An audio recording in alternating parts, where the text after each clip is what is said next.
Hi, I'm Caliban, and welcome to part 1 of our bar scenarios series, where I take you through all of the challenges and try to give you a few pointers. On this first one, we're just going to cover the first 4 challenges, so let's have a look at Fortress Assault. Now, this first challenge is dead easy, and I don't think you'll have any problem. There's no units that attack you, so essentially you've got all the time in the world to do what you like and just kill all the construction factories. So you can either build up normally and then attack it with a load of T1, or you can build up a bit bigger and attack it with a load of T2. The choice is yours. If you're trying to do it fast, it's probably best to go with T1. You don't need to kill all of these little surrounding units, you just need to take out the 5 factories, which will be vehicle, bot, hovercraft and the tech crew aircraft plant at the back. So on this playthrough, wind's a bit rubbish on this map, so I open up with some solar and then just pump out some bots. I'm not going to spend too long on this because honestly it's really easy. So I take my commander forward so I can use his mobile radar, and then I use my rocket bots just to pick away at these turrets. And the wardens have got longer range, but you can pop one of them with your commander, sneak in, and then you can just slowly go around, build a load more rocket bots and just take out the whole base. Nothing should give you a problem, as the bots should be able to outrange anything that can kill you. If there's something they can't, you can just walk in with your cloaked commander and degun it down. Easy as that. Scenario number 2 is called Head Start. Now, it's not too challenging, even on brutal difficulty, as the simple AI isn't too aggressive or smart. The most basic way is to crank out a few quick units to defend this metal spot, which the enemy will attack straight away. You don't want to lose that, so I built a light laser tower and then I built a few pawns. After that, I pretty much rushed to T2. I do this by using some Lazarus to go and eat a load of trees to give me some energy, so I don't have to worry about the fact my energy is rubbish. And about the same time, what I'll go and do is grab this geothermal plant up here. That'll give me enough energy to produce some T2 units and crush the enemy. I decide to build some Recluse. I like these because they're a bit more metal heavy and a bit less energy heavy, and I don't have a lot of energy generation at the moment, so I'll get some of them out. You don't really need much. I also bring a Weber just so I can do a bit of reclaiming on the go. And the enemy doesn't really build much. They're not very fast, so you can pretty much just go to their base and blow them up. This is one of those games where you want an early push to end it quickly, because if you let it drag on, the AI will spread all over the map and it will take ages to grind them down. So just bring the first few units you've got in, bring in a radar jammer and a mobile radar, and then just kill everything you can find. The Recluse should be able to outrange pretty much everything, and anything they can't outrange they should be able to just kill, because they've got a little bit of health and they do quite a bit of damage.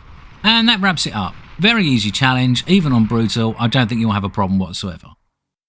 So the third scenario is called a Helping Hand. It's a touch harder than the first 2, but it's still against simple AI, so it shouldn't be too much work. The 100% resource boost makes brutal difficulty harder, but the limited aggressiveness means that you can have a pretty greedy opening.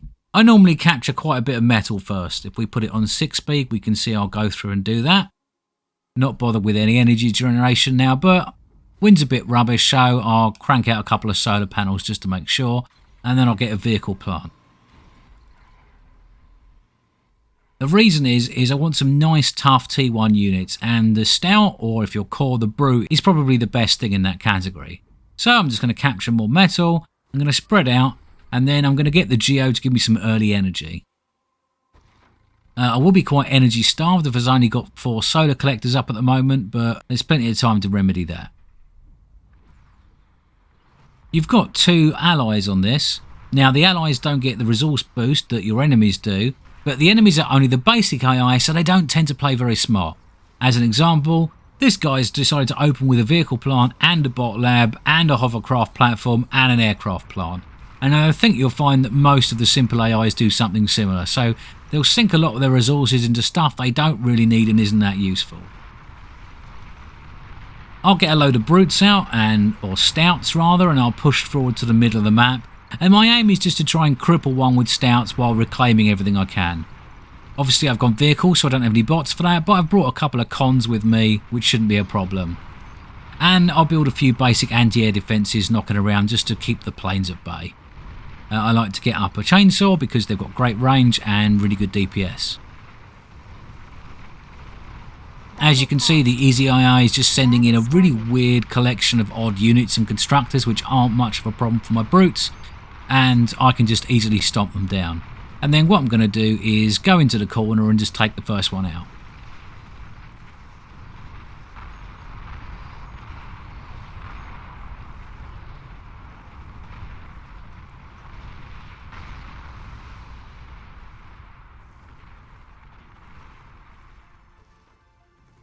It's good learning for the rest of the scenarios because it shows you something about the AI you kind of need to learn.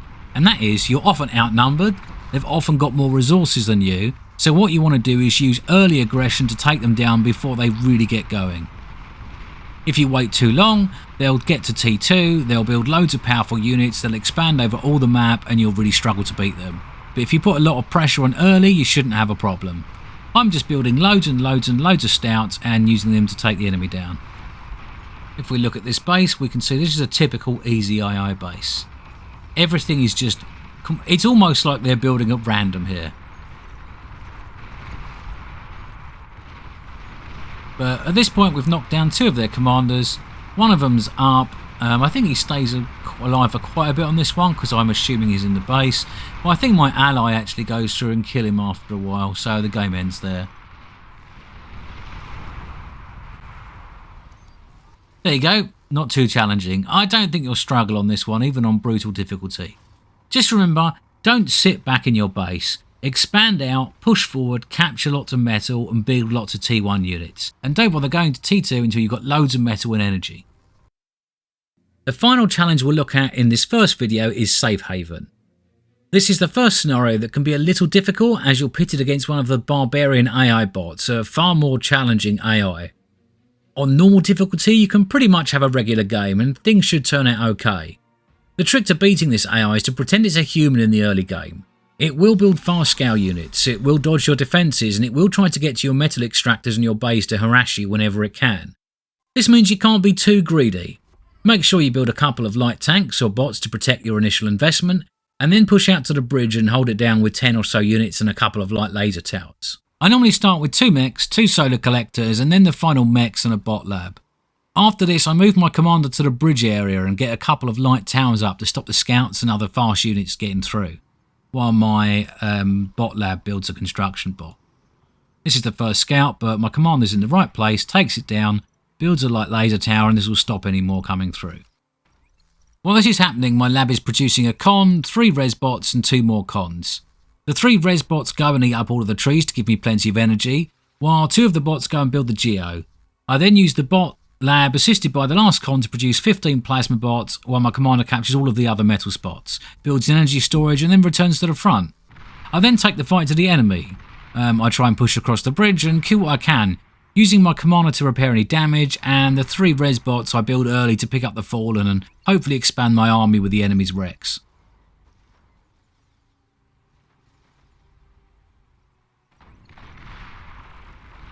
So I'm just going to make sure I keep the bots at the front, keep the lasers handy to eat up anything that dies. Might as well res things up because it doesn't really cost you anything, just a bit of energy. I like to build a few things up here to give myself a bit of radar's coverage, and also it annoys the enemy quite a lot. And then I'm just going to push forward with my bots. If this is executed well, it can be enough to secure victory on normal difficulty. Even if you can't win outright from this position, you can normally do quite a bit of damage and give yourself plenty of time to build a Tech 2 lab, upgrade your geo and build some tougher units to finish the job. Battle started. Once you get to T2, don't forget to include mobile radar and jamming support, as it makes a huge difference.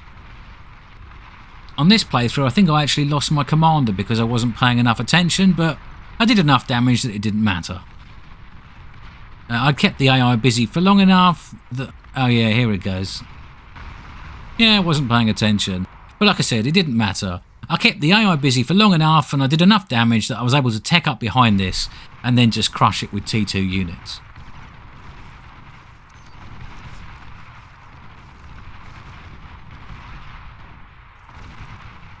You'll see the hounds make really short work of the enemy. Once you've got radar support and jamming support with them, the enemy really struggles to engage, and you can just walk forward and kill everything that comes. Just make sure you bring your Lazarus with you. You don't want to leave this all on the floor, you might as well suck it up, turn it into more units. And pick up your dead ones as well so you don't have to rebuild them. On brutal difficulty, this isn't enough. The problem is that the 100% resource bonus the AI gets is far more impactful than it might appear. If it was simply a case of the AI having twice as many units, it would be manageable, but the huge bonus means it's able to tech a lot faster and in ways you might not expect. Take the Geo spot for example. With this bonus, an advanced Geo will provide the AI with 2,500 energy, almost as much as an Aphis, for the low cost of 1500 metal. Even a regular T1 Geo for 500 metal will provide 700 energy, the better part of a fusion reactor. This means that by the time your attack has dealt with the majority of the early defenders, the AI will already be producing T2 units, and 15 to 20 light plasma bots are not going to make much progress when faced with Sumos, Mammoths and Sheldons. From here you've got two options.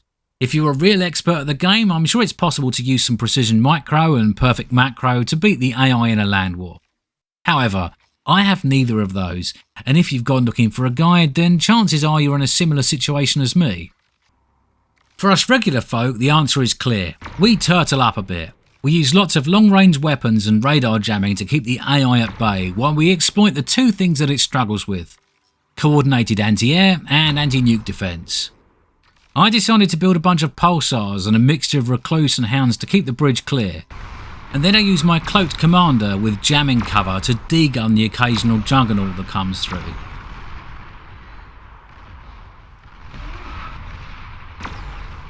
While this is happening, I'm getting a load of bombers together and building an Armageddon, and then it's just a case of locating any anti-nukes, bombing them out of existence and nuking the AI back to the Stone Age.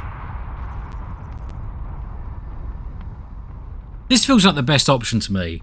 Long-range plasma cannons struggle on this map due to the huge mountain that covers each of the bases, so on brutal difficulty, death from above seems to be like the smart move. Hi there, thanks for watching. If you enjoyed this video then please click the like button, and if you've got any questions or thoughts then leave them in a comment below or on the Discord. And as usual, if you want to see more of this sort of thing then subscribe to my channel and I hope to see you back soon.